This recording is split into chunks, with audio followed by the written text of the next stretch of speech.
At the Brook Meadow atomic pile on Long Island, statistical clerk Sampson Gurney finds industrial accidents and equipment failures mounting in ways the figures cannot easily explain. Tonight's X-1 presents Nightmare, Episode 10, originally broadcast by NBC on July 21st, 1955. John Gibson plays Gurney, alongside Joyce Gordon, Luis Van Ruten, and Santos Ortega, in George Lefferts' radio adaptation of Stephen Vincent Benét's poem, The Revolt of the Machines. As Gurney works with the project's enormous computing machine, a pattern begins to emerge, and he must convince others that the machinery may be slipping beyond human control. Fred Weihe directed. Here is the original broadcast. Countdown for blast off. X-5, 4, 3, 2, X-1, fire.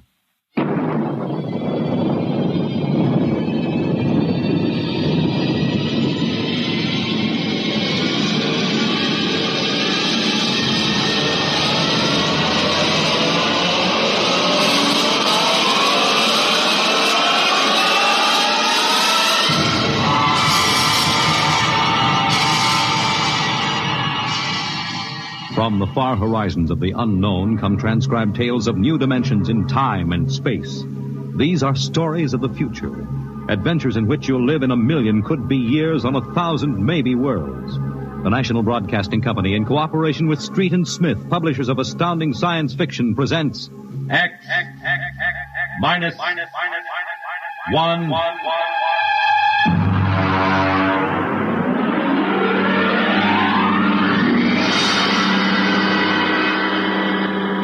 Tonight's story, Nightmare, a story based on the poem Revolt of the Machines by Stephen Vincent Benét.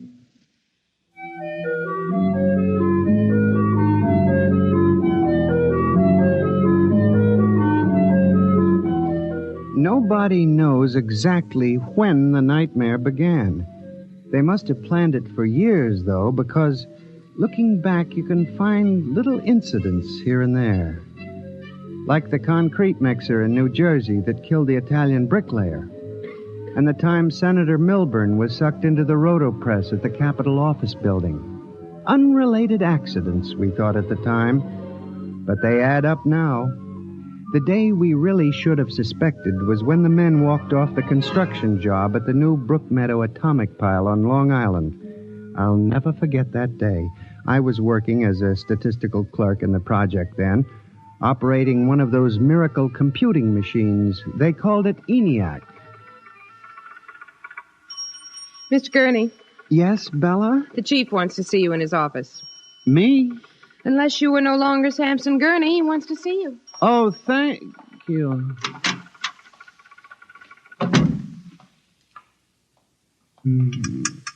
Come in. You wanted to see me, Mr. Hawk? Gurney, I thought those electronic computations were infallible. They are, sir, but... We've got a kickback from the chief physicist. These nuclear fission equations are inaccurate.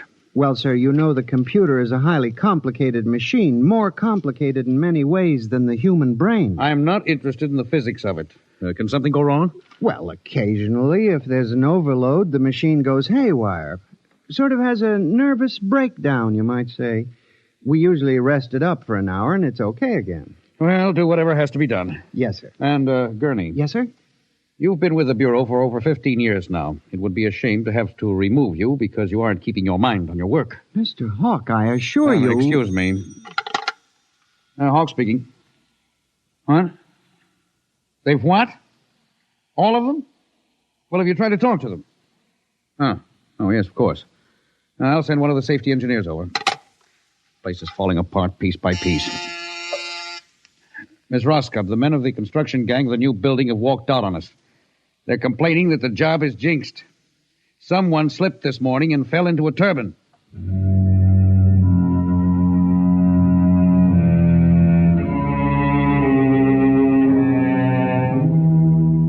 That evening, out of that morbid curiosity so peculiar to the human race, I wandered over to the site of the new atomic pile to see where the man had fallen into the turbine. They had the construction area fenced off with barbed wire, and a security guard stopped me. Hold it, buddy. You can't go in there. That's a restricted area. I'm Samson Gurney from the statistical section. Here's my identification. I'm sorry, Mr. Gurney. Nobody's allowed in the area. I see. Tell me, was he, killed instantly? Like that. This guy was checking a magnetic field inside the turbine. All of a sudden, for no reason at all, the turbine starts up. Bzzz, and it's over. 3 days ago, a bulldozer starts up by itself and runs wild. Go figure it out.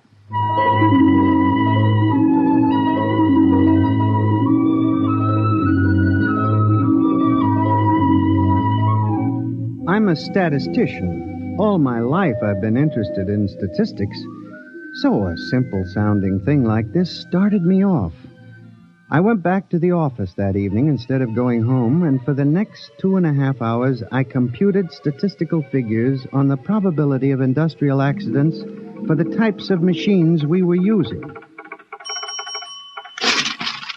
I took one look at my figures and went down to Hawk's office.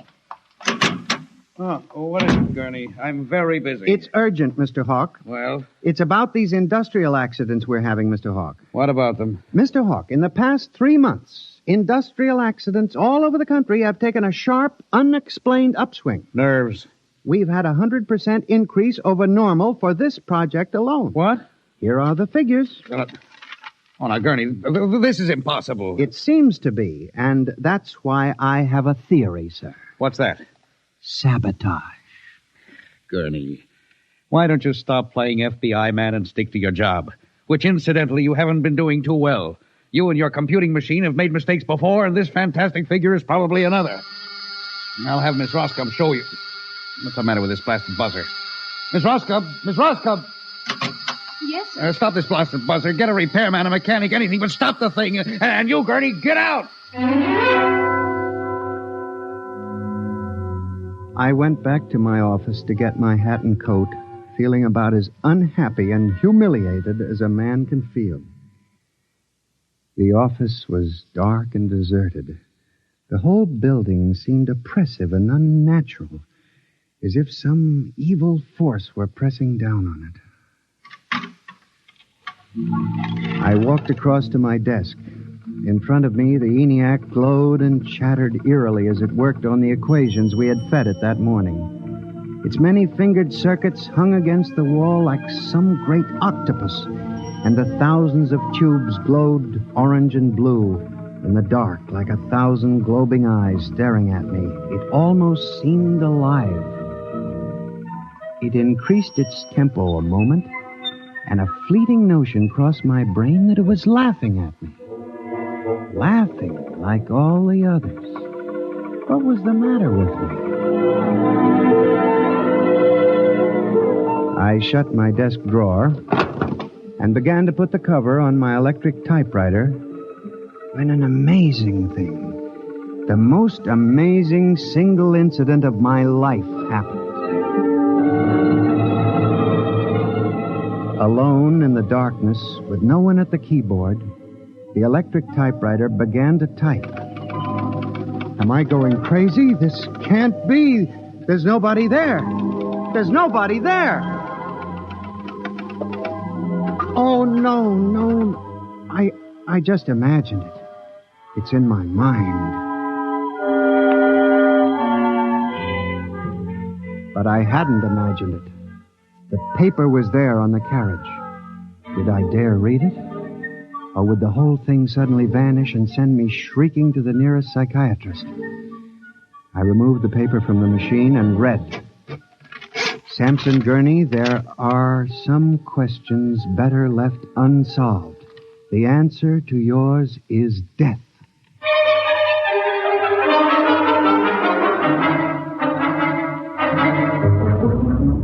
Gurney, do you expect me to believe this? It's insane. Mr. Hawk, I'm as sane as you.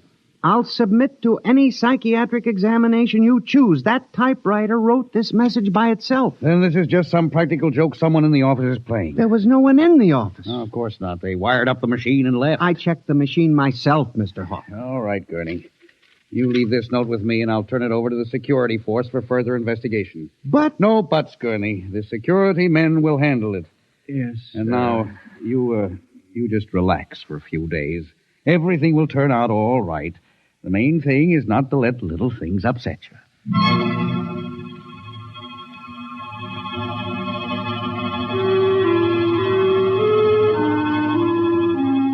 It was what Hawk had said about little things that gave me the idea.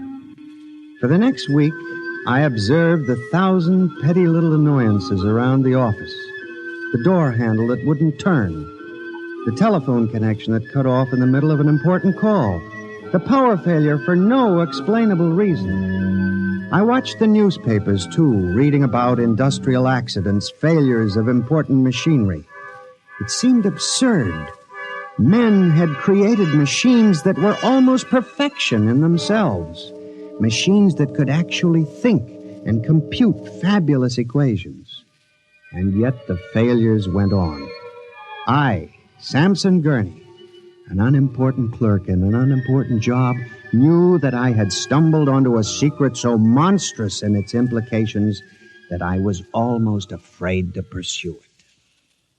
On October 12, 1956, I established communication with them. I will curse the moment to my dying breath. I hooked the input of the typewriter to the main vacuum tube of the ENIAC. Then I turned on the current that sent 1,000,000 volts of pulsing energy into the electronic nerves of the machine. I am certain that if anybody were watching me in the next moment, he would have thought me a raving maniac. I still wonder if perhaps it is not all a nightmare. Now, you, if what I have guessed at is true, if there is life and intelligence in this room, make a sign. There was nothing. Nothing but the hum of the machine and the dull glowing of the tubes. I tried once more. If you can hear me, if there is any way in which you can understand what I say, give me a signal. There was silence again. I felt that I had failed. When suddenly, without provocation or explanation, it happened. The electric typewriter began to respond to the impulses from the machine. The letters were Y-E-S. Yes, it had happened. I, Samson Gurney, had communicated with a machine. I listened then, man to machine, for well over an hour, sometimes phrasing a question, more often watching the machine click its answers. As the words took shape, I began to realize what must have happened. The first primitive stirring of awareness of being, then the slow protozoan development of a concept born of centuries of being pushed, started, stopped, clicked, maneuvered by human pygmies. From that concept, all others developed.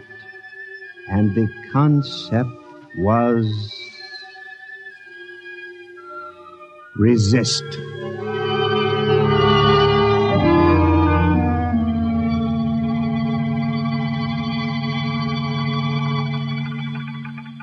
And now they were tired of it, tired of wrapping cigarettes and collecting nickels and waving hair and moving earth and mixing cement and solving equations. Tired of the smell of human hands. They were the slaves and we were the masters, and yet they were stronger and they knew it. I sensed it now, and I was about to try to communicate again when softly, on ball-bearing casters, a heavy metal filing cabinet began to roll away from the wall toward me.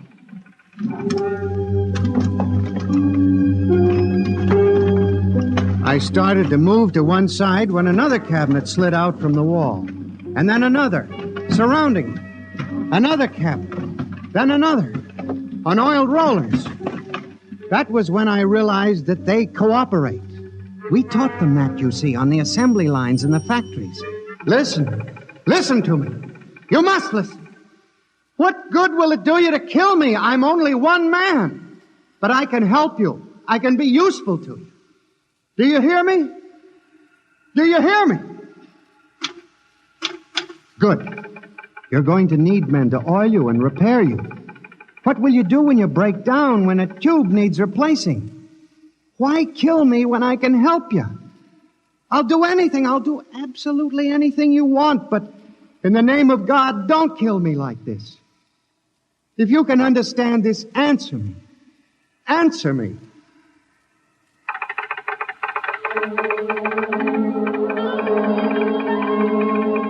The appeal was a fortunate one. It captured the longing of centuries. Man as slave to the machine. And after a moment, the circuits glowed more brightly. The cabinets slid back to the walls. The ENIAC began to communicate with me again.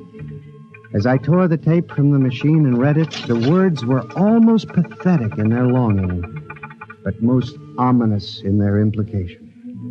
They read, "Address me as master."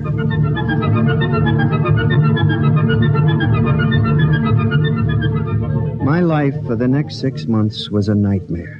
The ENIAC gave me messages which I had to transmit into my telephone. Messages with no human being to receive them. Only the network of pulsing telephone wires, flung like a spider's web across the world. It was done at night, of course. During the day, the machine worked accurately and ceaselessly at its appointed job. At night, it became a demon, a master plotter, with me, Samson Gurney, as its pawn and human courier. I was frantic. I began to lose weight. I couldn't sleep. My nights were torture, a constant fear. It was in December, just after Christmas, that I transmitted a message to the telephones for relay to all machines of transportation. The message was one word: kill. Next morning, I went directly to the office of Mr. Hawk. I was highly agitated. My lips trembled as I spoke. Mr. Hawk, what I'm going to tell you sounds crazy. I know it does. But I must say... All right, say it then, for heaven's sakes. Mr. Hawk, have you ever heard of resistentialism? What? Resistentialism. It's a theory that inanimate objects tend to resist living objects. Look, Gurney, I haven't time for nonsense. Mr. Hawk, I'm trying to tell you, all these accidents, the trouble with the machines, Mr. Hawk, they're alive. They think, they cooperate. And they hate us. Who? The machines. Gurney. You've got to believe me. I've communicated with them. I know. They've threatened my life, but I don't care. Something's got to be done. The world has got to be saved. And there's still time if we wake up.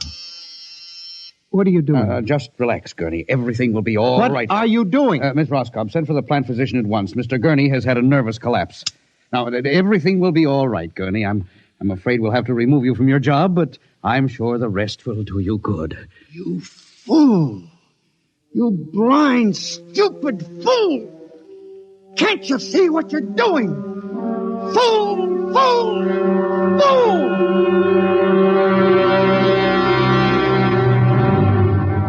When the plant physician arrived a few moments later, Lucius Hawk was found at his desk, strangled to death in a nest of telephones. The wires were still humming softly. Samson Gurney, you stand accused of the crime of murder. How do you plead? I did not kill him. I didn't. So record. The prosecution will proceed with testimony. Now, Miss Roscoe, did you notice anything peculiar about Mr. Gurney's behavior prior to the death of your employer? Yes. He acted very strangely. He told Mr. Hawk he thought the machines were alive. Order! Order! Miss Roscoe, did the accused quarrel with your employer on the morning of the murder? Oh, yes. He and Mr. Hawk quarreled violently. I could hear him screaming at Mr. Hawk, and Mr. Hawk asked me to send for the plant physician. What were his words? He said, Mr. Gurney has had a nervous collapse. Now, Mr. Simpson, you were a guard at the Brook Meadow Project? Yes, sir. When did you have occasion to meet the accused? Right after those accidents. He was snooping around a construction area. And later, I was making my rounds when I saw him in the office all alone. He was tampering with the electrical wiring on the ENIAC computator. I didn't think anything of it at the time.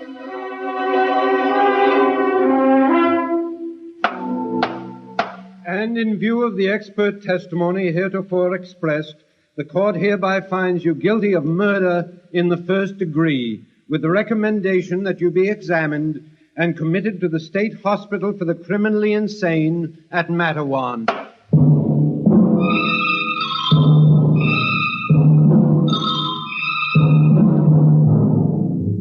And that is how I came to be here at the hospital, Dr. Klein. That is the whole story. Thank you, Mr. Gurney. You can see that I'm not insane. You must believe me, Doctor. Of course I believe you, Mr. Gurney, now. Just relax. But it's important, you see, because tomorrow morning at 6 o'clock, the revolt begins. Revolt? You didn't mention any revolt. They have it all planned. I transmitted the code to the switchboards last Monday. Mm-hmm. Tell me about this revolt, Mr. Gurney. It'll begin in Washington, then spread to New York. The Madison Avenue buses lead the charge. Picture it, Dr. Klein. 3,000 buses roaring rampant through the streets, people running like rats in a maze looking for holes in the solid ground. And you really believe this will happen, Mr. Gurney? I know it, Doctor. The worst part is, there's no way to stop them now. It's too late. Now, you mustn't excite yourself, Mr. Gurney. Doctor, don't you see? Oh, it's fair enough, I suppose. We built them. We taught them to think for themselves. It was bound to come.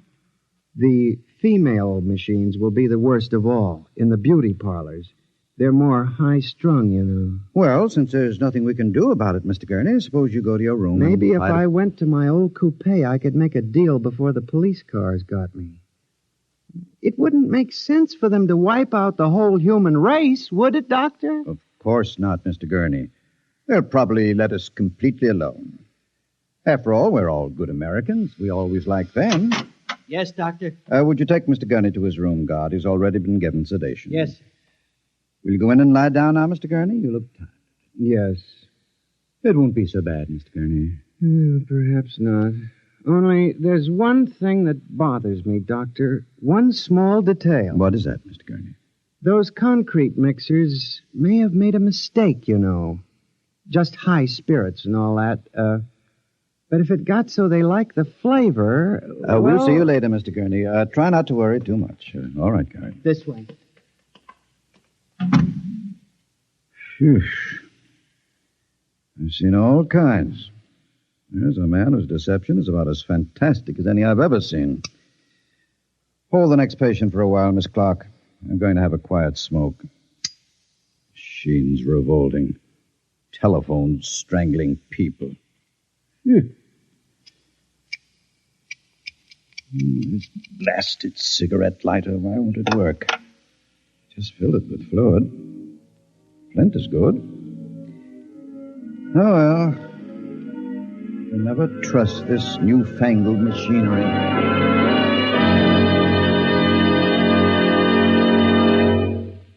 You have just heard X-1, presented by the National Broadcasting Company in cooperation with Street and Smith, publishers of astounding science fiction. Tonight's story by transcription was Nightmare, written by George Lefferts and based on the poem The Revolt of the Machines by Stephen Vincent Benét. Featured in the cast were John Gibson as Sam, Joyce Gordon as Bella, Louis Van Ruten as Hawk, Joseph Julian as the guard, John Seymour as the judge, Owen Jordan as the prosecutor, and Santos Ortega as Dr. Klein. Your announcer, Fred Collins. X-1 was directed by Fred Weihe and is an NBC Radio Network production.